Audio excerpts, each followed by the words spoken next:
C'est un message que j'intitule Un encouragement pour les pauvres et les infirmes. Un encouragement pour les pauvres et les infirmes. Alors, tout d'abord, on va voir que pauvreté et infirmité, peut-être qu'aujourd'hui, c'est plus trop synonyme, mais dans toutes les époques de l'histoire humaine, infirmité et pauvreté allaient ensemble. Et les gens qui étaient valides n'étaient pas trop pauvres. Alors, il y avait des pauvres qui étaient valides, mais en tout cas, infirmité et pauvreté allaient ensemble, ça va encore ensemble. C'est pour ça que le message s'intitule Un encouragement, une consolation pour les pauvres et les infirmes. Alors, le message, donc, il est basé sur le passage dans Acte 3. Donc, si vous voulez bien tourner dans Acte, chapitre 3. Et on va étudier les versets 1 à 8.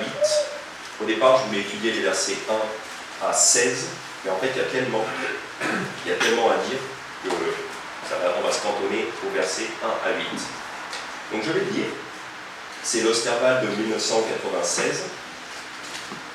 Acte 3, versets 1 à 8.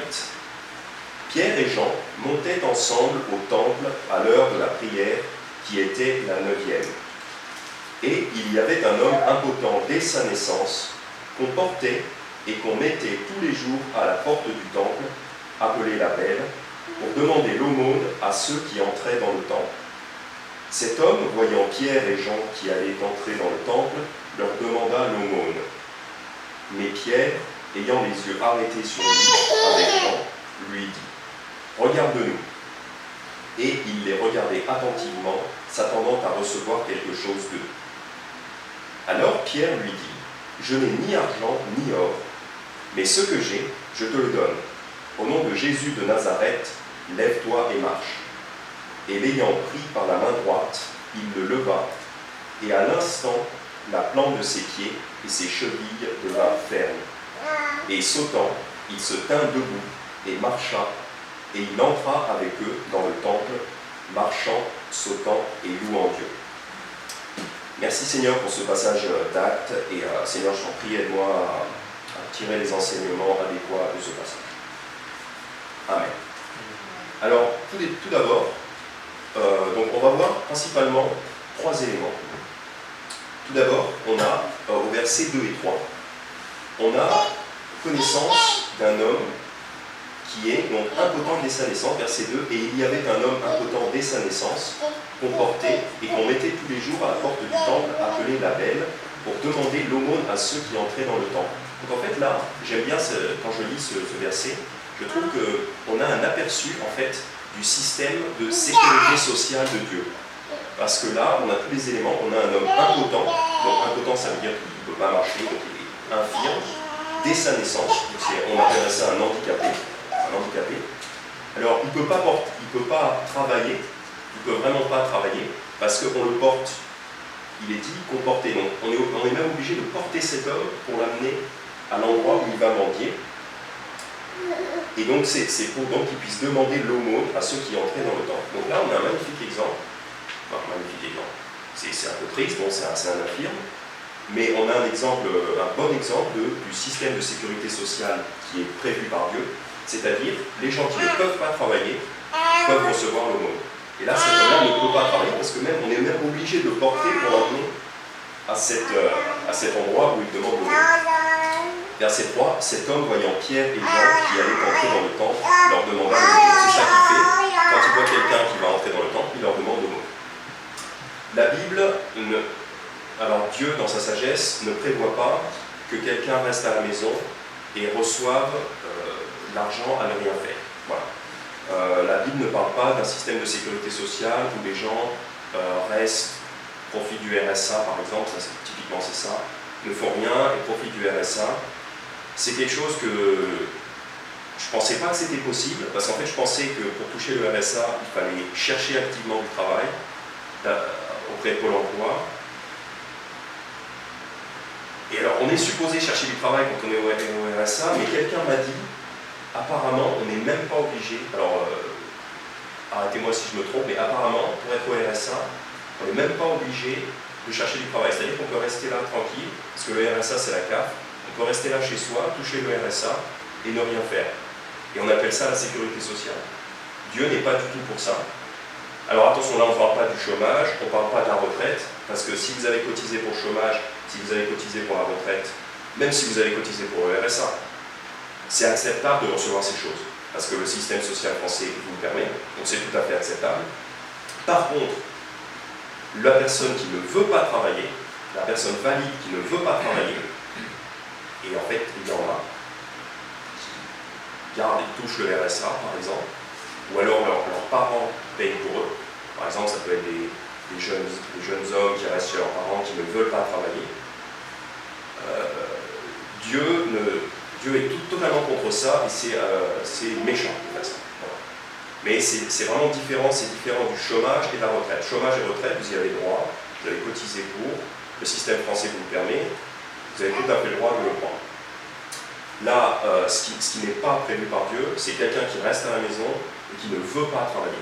La différence, elle est là. La différence, c'est quelqu'un qui ne veut pas travailler, ne devrait pas recevoir d'argent, d'aide. Mais si vous avez cotisé pour des choses, c'est ok de prendre ces choses. La différence, elle est dans l'attitude de la personne. Vous pouvez y aller si vous voulez, mais je vais lire dans 2 Thessaloniciens chapitre 3. 2 Thessaloniciens chapitre 3, versets 10, 11 et 12. Donc là, on a le système donc, de sécurité sociale prévu par Dieu. 2 Thessaloniciens 3, versets 10, 11 et 12. Donc c'est l'apôtre Paul qui parle à une église. Donc il y avait plusieurs personnes dans cette église qui avaient des conduites déréglées. Et cette conduite déréglée, c'était des gens qui ne voulaient pas travailler.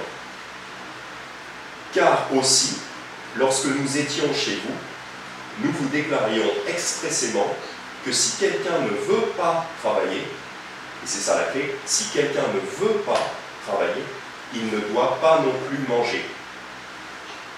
Cependant, nous apprenons que parmi vous, quelques-uns vivent dans le désordre, ne travaillent point et s'occupent de choses inutiles. Or, ceux-là, nous les invitons et nous les exhortons par notre Seigneur Jésus-Christ à travailler avec tranquillité afin de manger leur propre pain. Donc c'est ça la situation pour les hommes. Les hommes doivent travailler avec tranquillité, c'est-à-dire taisez-vous et mettez-vous au boulot, afin de manger leur propre pain. Voilà, pour pas que quelqu'un nous nourrisse, alors que nous on ne fait rien. Non, c'est pas du tout ça. Le programme de Dieu, c'est que les hommes travaillent pour manger leur propre pain. Et au verset 11, il nous dit, voilà, quelques-uns vivent dans le désordre, ne travaillant point. Donc ne pas travailler, c'est du désordre. Et donc, au verset 10, c'est très simple, si quelqu'un ne veut pas travailler, il ne doit pas non plus manger. Donc pour les hommes, pour résumer un peu tout ça, il y a 2 solutions. Il y a 2 solutions qui vont se diviser en 2, donc 4 solutions. Soit vous êtes physiquement apte, si vous êtes physiquement apte à travailler, soit vous travaillez, donc ça c'est ce qui est prévu par Dieu, soit vous mourrez de faim. On parle de quelqu'un qui est physiquement apte, on ne parle pas d'un handicapé. Un handicapé ne peut pas travailler. Quelqu'un qui est physiquement apte, soit il travaille, et dans ce cas il mange, c'est ce que veut Dieu, soit il ne doit pas non plus manger. Il ne doit pas manger, il doit mourir de faim. Deuxième cas, la personne est handicapée, infirme, donc on ne va pas rentrer dans les détails, mais soit c'est sa famille qui prend soin de lui, soit c'est demander l'aumône. Voilà. Demander l'aumône, et c'est tout à fait légitime de demander l'aumône quand on ne peut pas travailler. C'est pas qu'on ne veut pas travailler, mais c'est qu'on ne peut pas travailler. C'est tout à fait légitime de demander l'aumône. Et on a un bon exemple de ça, donc dans Actes chapitre 3, donc cet homme, il est dans la chose normale. C'est normal, ce qu'il fait, c'est absolument normal de demander l'aumône. C'est probable qu'il voudrait travailler, mais il ne peut pas. Nous autres qui pouvons travailler, le Seigneur nous commande de travailler. Voilà. C'est très méchant de profiter de quelqu'un d'autre. Voilà, ça part d'une mauvaise attitude, de profiter de quelqu'un d'autre, et quelqu'un travaille à notre place pour nous nourrir, c'est très méchant. Encore une fois, je précise, on ne parle pas du chômage. Si vous avez droit au chômage, n'hésitez pas à prendre le chômage. Prenez le chômage. Mais ce qui compte, c'est l'attitude. Est-ce que vous voulez travailler ou est-ce que vous voulez profiter de quelqu'un d'autre? C'est ça qui compte. Et en plus, le Seigneur veut que nous aidions de telles personnes. Le Seigneur veut que que les gens fassent preuve de miséricorde et justement aident les personnes qui sont dans le besoin. On peut aller dans Éphésiens chapitre 4, verset 28.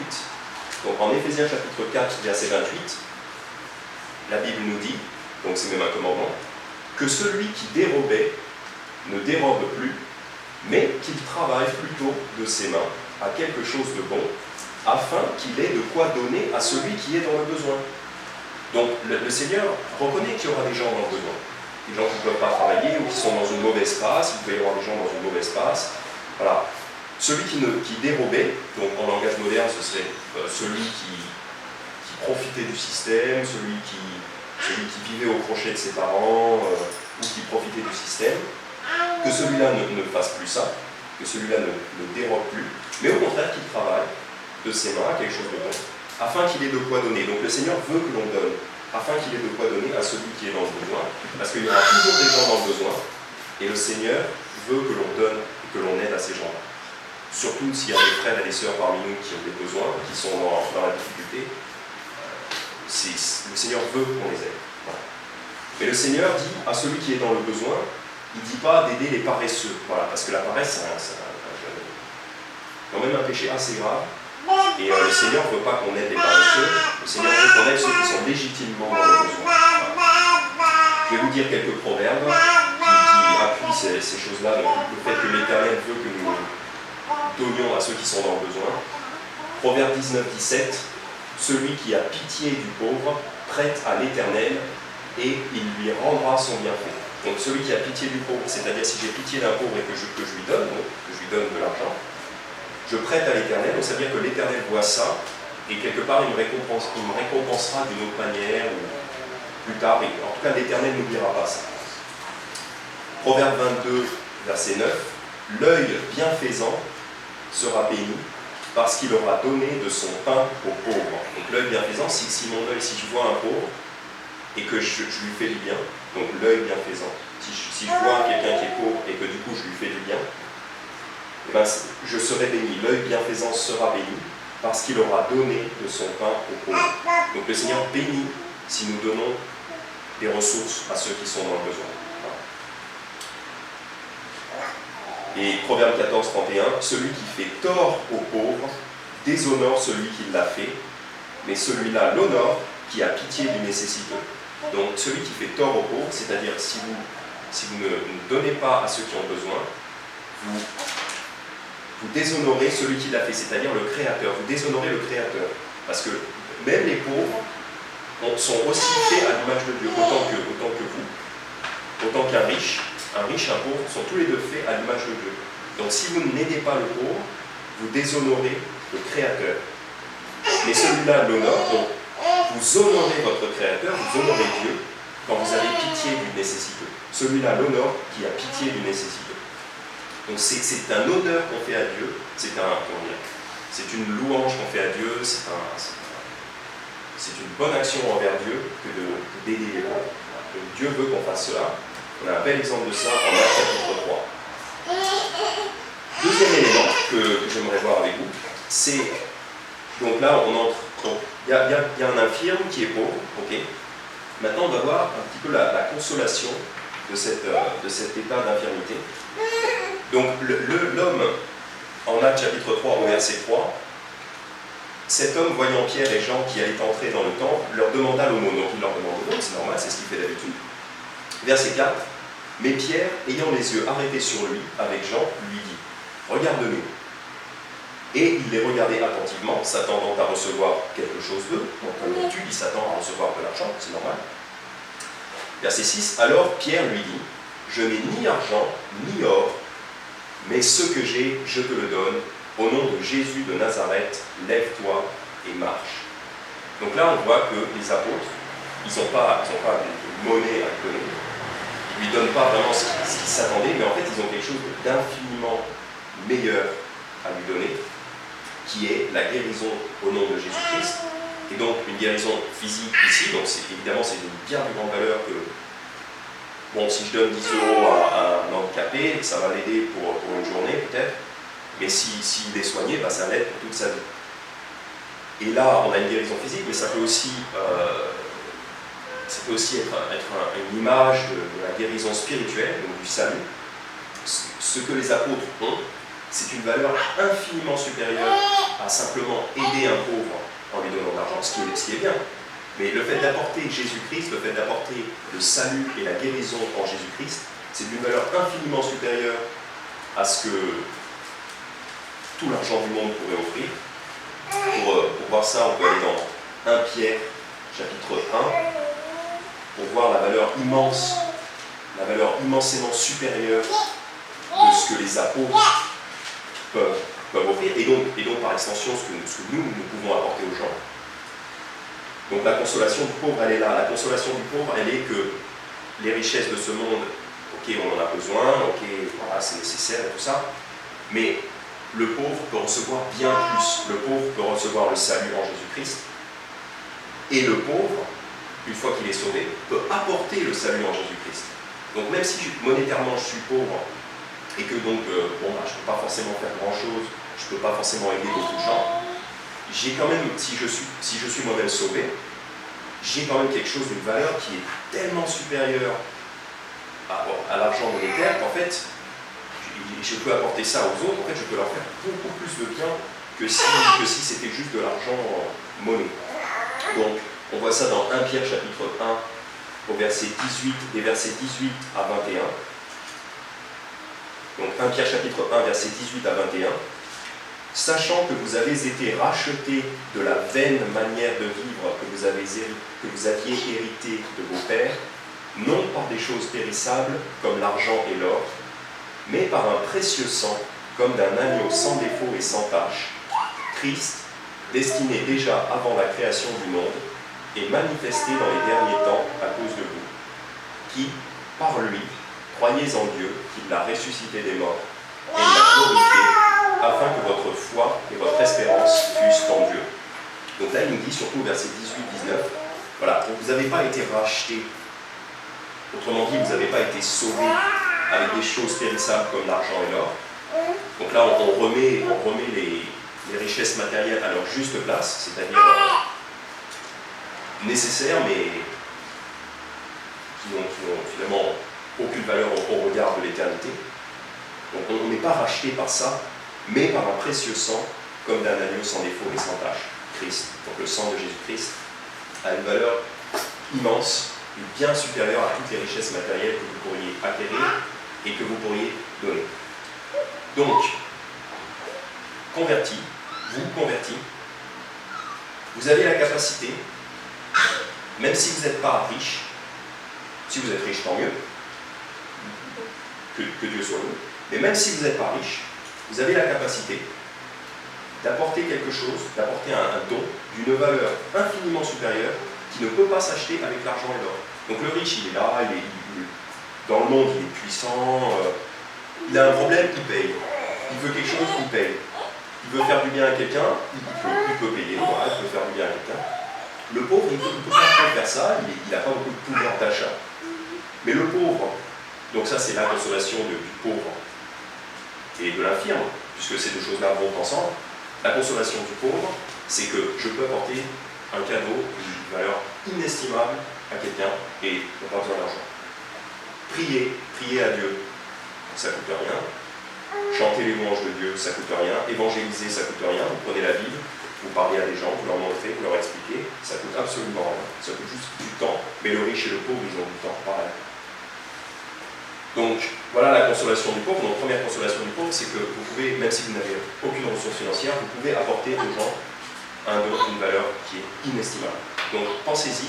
Si vous vous dites « Ah, je suis pauvre, je ne peux rien faire », ou même si vous êtes riche, tant mieux, mais pensez-y, en fait, vos richesses ne vous permettent pas de faire plus pour Dieu, en fait. Enfin, ce qui compte, c'est le spirituel. Voilà, ça nous encourage à ne pas focaliser notre esprit sur le fait d'acquérir des richesses et tout ça, mais au contraire de se focaliser sur faire le travail de Dieu qui en fait ne coûte rien. Enfin, ça ne coûte rien. S'il y a un loyer à payer, il faut acheter la nourriture, il y a des cantiques à acheter, voilà, ça coûte quand même de l'argent. Mais le pauvre, il peut quand même prendre sa Bible et apporter le salut, l'inestimable salut en Jésus-Christ à quelqu'un. Voilà. Ce qui est bien plus valable. Et c'est un petit peu ce qu'on voit ici, ce qu'on voit dans Actes chapitre 3.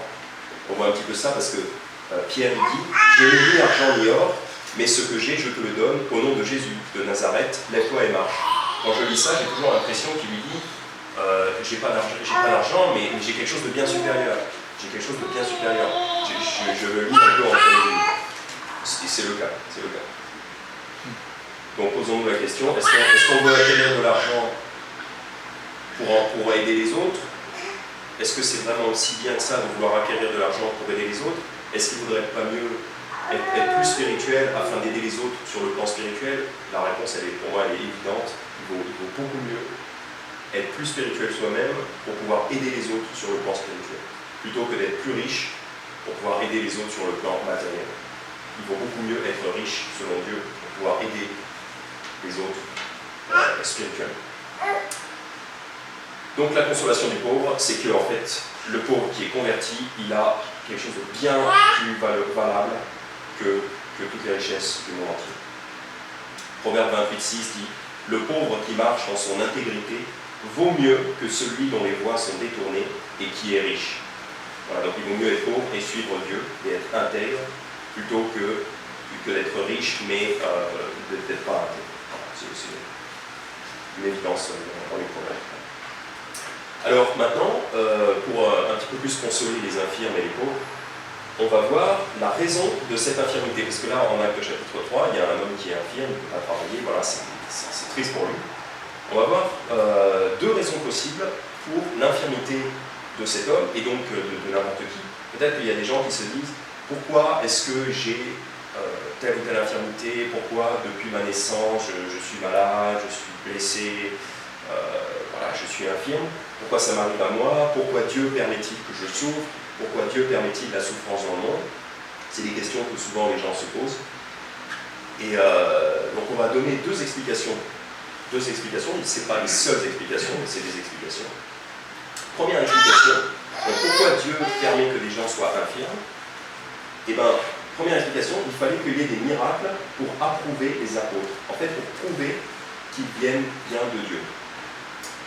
En 2 Corinthiens chapitre 12, verset 12, l'apôtre Paul, dans son ministère, plusieurs fois, il y a des gens qui doutent. Est-ce que Paul est vraiment un apôtre? Est-ce que Paul est vraiment légitime? Il dispute Paul. Et donc Paul est souvent obligé de se défendre. Et ça pourrait être pareil dans les églises aujourd'hui. Il pourrait y avoir quelqu'un qui conteste l'autorité du pasteur, qui conteste l'autorité d'un évangéliste. Voilà. Et Paul était confronté à ça. Donc plusieurs fois, Paul est obligé de se défendre. Donc en 2 Corinthiens chapitre 12 au verset 12, Paul donc, écrit aux Corinthiens, 2 Corinthiens chapitre 12 verset 12, les preuves de mon apostolat ont éclaté parmi vous par une patience entière, par des prodiges, des merveilles et des miracles. Donc là il nous dit les preuves de mon apostolat, donc les preuves que je suis apôtre, pour bien approuver que je suis légitime dans mon rôle d'apôtre, donc que j'ai l'autorité pour vous enseigner ces choses-là. Paul, c'est ça qu'il dit. Pourquoi on devrait écouter Paul? Pourquoi on devrait considérer que Paul est un apôtre? Il y a des preuves. Les preuves de mon apostolat ont éclaté parmi vous par une patience entière. Donc ont éclaté parmi vous, c'est-à-dire que ça a été visible. Tout le monde a pu voir les preuves que Paul était un apôtre. Et quelles sont ces preuves? Des prodiges, des merveilles et des miracles. Voilà, des prodiges. Donc on a d'autres exemples où Paul soigne. On a un exemple où Paul soigne un homme, en acte 14, miraculeusement. Il y a d'autres exemples. Il y a même notamment un jeune homme qui tombe d'une fenêtre et Paul le relève. Alors c'est pas dit directement que Paul a fait un miracle, on devine que Paul a fait un miracle. Paul a fait beaucoup de miracles aussi. Donc ces miracles servent à prouver la légitimité des apôtres. Allons ensemble, si vous voulez bien, dans Marc chapitre 16. Marc chapitre 16. Et on va lire les versets 15 à 20. Donc premier point, c'est il fallait qu'il y ait des infirmes pour que des miracles soient faits sur les infirmes pour légitimer les apôtres. Voilà. Deuxième raison pour laquelle...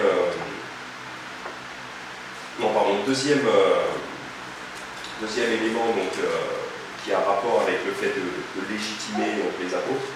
Marc chapitre 16, versets 15 à 20. Donc c'est quand Jésus-Christ donne bien sûr ses instructions à ses disciples. Donc il leur dit, verset 15, « Allez par tout le monde et prêchez l'évangile à toute créature ». Donc ça c'est vraiment notre programme de base, quoi. C'est la base de notre rôle d'église. « Celui qui croira et sera baptisé sera sauvé, mais celui qui ne croira point sera condamné. Et voici les miracles qui accompagneront ceux qui auront cru. Ils chasseront les démons en mon nom, ils parleront de nouvelles langues, ils saisiront les serpents. Quand ils auront bu quelques breuvages mortels, il ne leur fera point de mal. Ils imposeront les mains aux malades et ils seront guéris. » Le Seigneur, après leur avoir parlé, fut élevé au ciel et il s'assit à la droite de Dieu.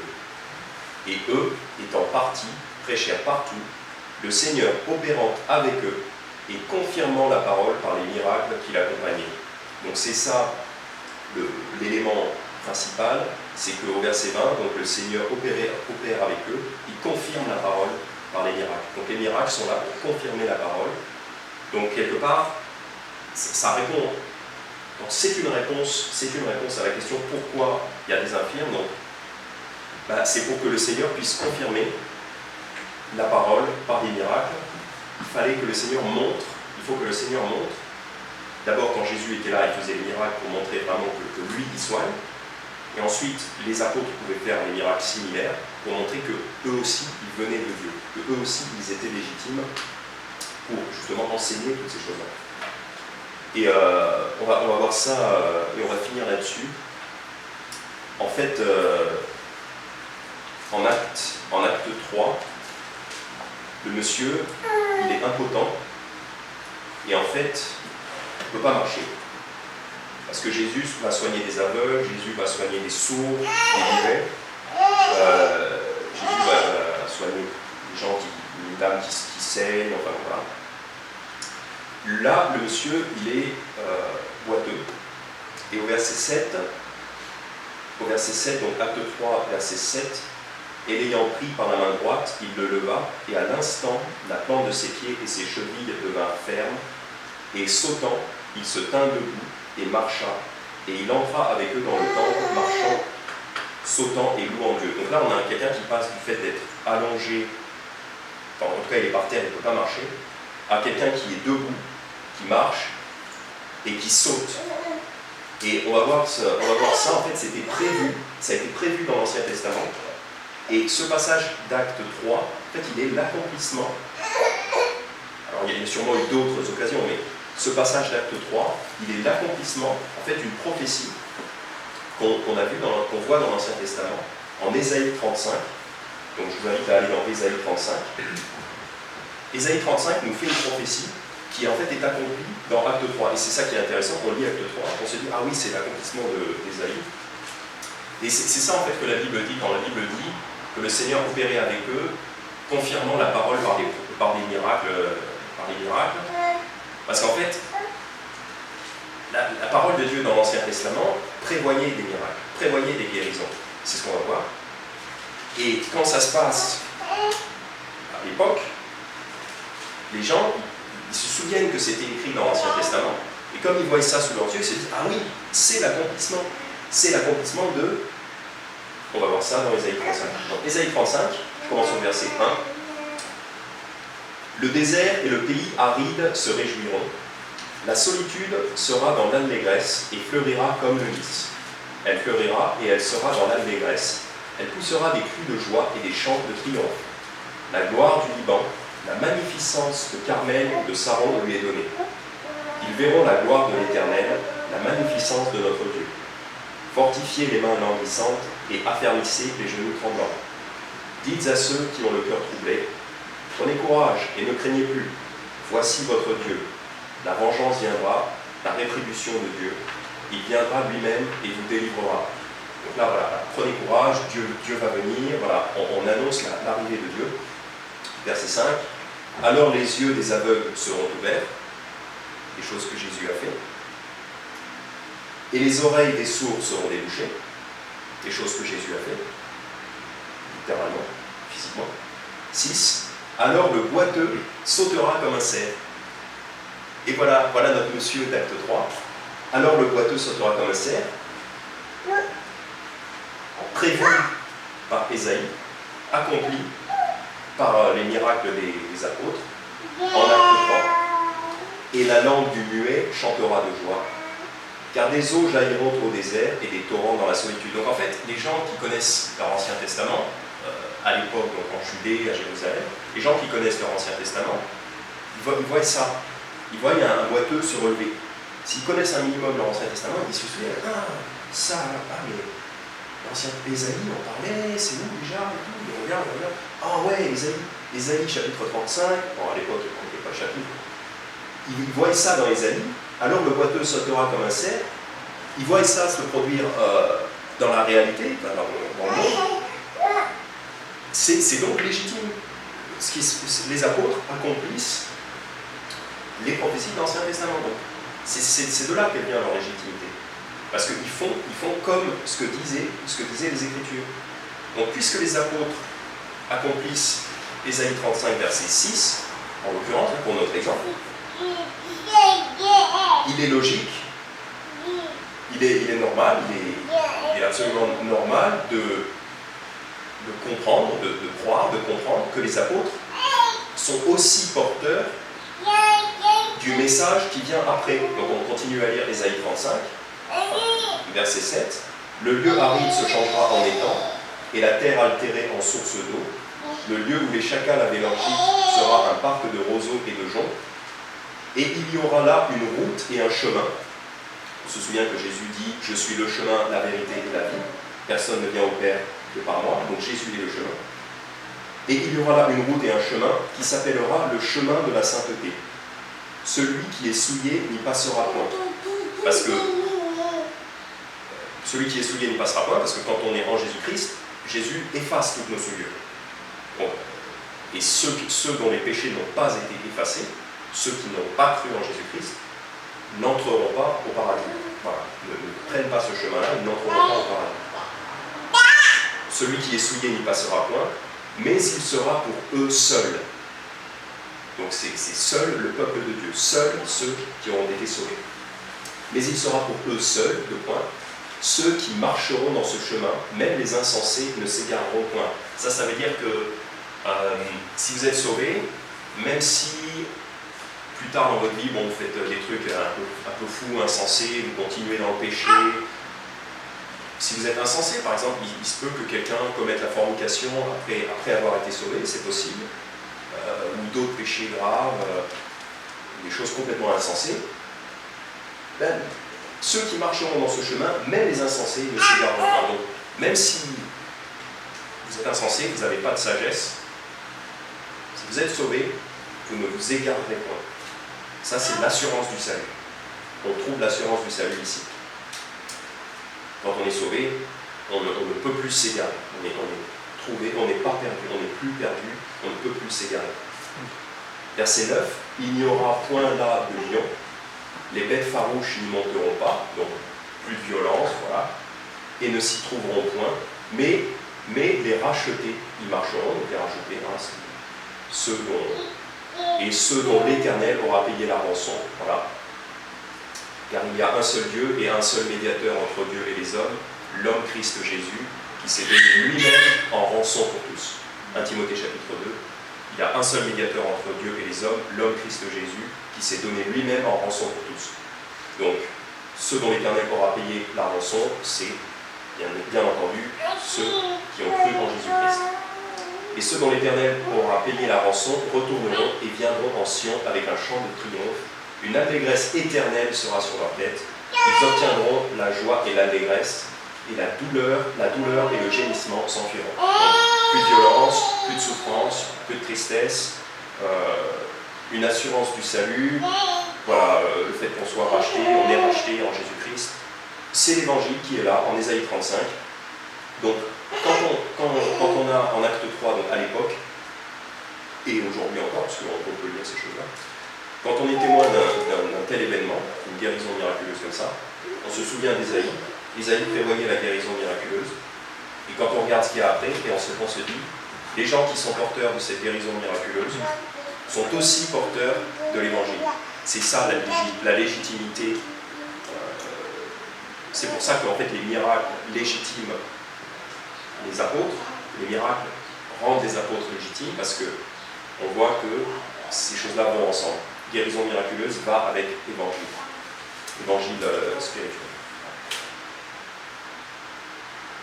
Et donc, pour finir, au verset 7, l'ayant pris par la main droite, il le leva, et à l'instant, donc il n'y a pas de délai, voilà, c'est comme la guérison, elle est instantanée, et à l'instant, la plante de ses pieds et ses chevilles devinrent fermes. Donc la guérison de monsieur, elle est instantanée, c'est comme le salut c'est instantané, au moment où on croit, on est sauvé. Au verset 8, et sautant, donc ça c'est génial, parce qu'il se met à sauter, là, vraiment il vit c'est comme quand Jésus dit en Jean chapitre 10, je suis venu pour que mes brebis aient la vie et qu'elles aient la vie en abondance. Il nous donne la vie éternelle, mais en plus il veut qu'on se réjouisse et qu'on saute et qu'on vive, voilà, qu'on vive pleinement. Et c'est ce qui est dit au verset 8, acte 3, verset 8, et sautant. Donc là, il manifeste sa joie, il saute et en profite, parce qu'il n'a jamais sauté de sa vie. Et sautant, il se tint debout et marcha, et il entra avec eux dans le temple, marchant, sautant et louant Dieu. Quelqu'un qui a été guéri, après avoir été guéri, il est joyeux, il loue Dieu. Ben nous, pareillement, après avoir été sauvés, on est joyeux, sauvé spirituellement, on est joyeux, donc on devrait louer Dieu avec joie. Et c'est ce qu'on fait dans nos églises. Voilà, donc la consolation des pauvres. Donc, il y a des pauvres, Jésus même a dit, donc, en conclusion, Jésus a dit, vous aurez toujours des pauvres avec vous, mais moi vous ne m'aurez pas toujours, mais il a dit, vous aurez toujours des pauvres avec vous, donc des pauvres il y en aura toujours. Le Seigneur veut qu'on assiste les pauvres, pauvres, infirmes, ça va ensemble. Ne pas confondre pauvres et paresseux, voilà. Mais le Seigneur veut qu'on assiste les pauvres. Et la consolation du pauvre, alors on n'a pas fini, il y a d'autres choses, mais on va devoir s'arrêter là. La consolation du pauvre, c'est que pauvres ou riches, spirituellement, ils ont le même statut, ils peuvent apporter, ils peuvent quand même si vous êtes pauvre, votre consolation, c'est que vous pouvez quand même apporter quelque chose d'inestimable au monde, et cette chose-là, c'est l'évangile. Que vous soyez pauvre, ben ça ne vous freine pas du tout pour apporter l'évangile au monde. Pourquoi est-ce que je suis infirme? Pourquoi est-ce que j'ai subi ces choses-là? Pourquoi Dieu permet-il que je subisse ces choses-là? Une des raisons, c'est que il faut qu'il y ait de la souffrance pour légitimer les apôtres dans leur action. Et quelque part, ça nous pousse à nous attendre à Dieu. Parce que s'il n'y avait pas de souffrance, on n'aurait pas besoin de Dieu. Et on ne s'attendrait pas à Dieu. Voilà. Mais là, surtout, ce qu'on a vu, c'est qu'il fallait qu'il y ait des pauvres et des infirmes pour légitimer l'action de Dieu et pour prouver que l'action de Jésus et ensuite l'action des apôtres était vraiment venait de Dieu. On verra d'autres explications. Pourquoi Dieu permet-il la souffrance? Pourquoi Dieu a-t-il permis que je sois infirme? On verra ça la prochaine fois. Voilà. Merci et que Dieu vous bénisse. Je vous garantisse une bonne semaine.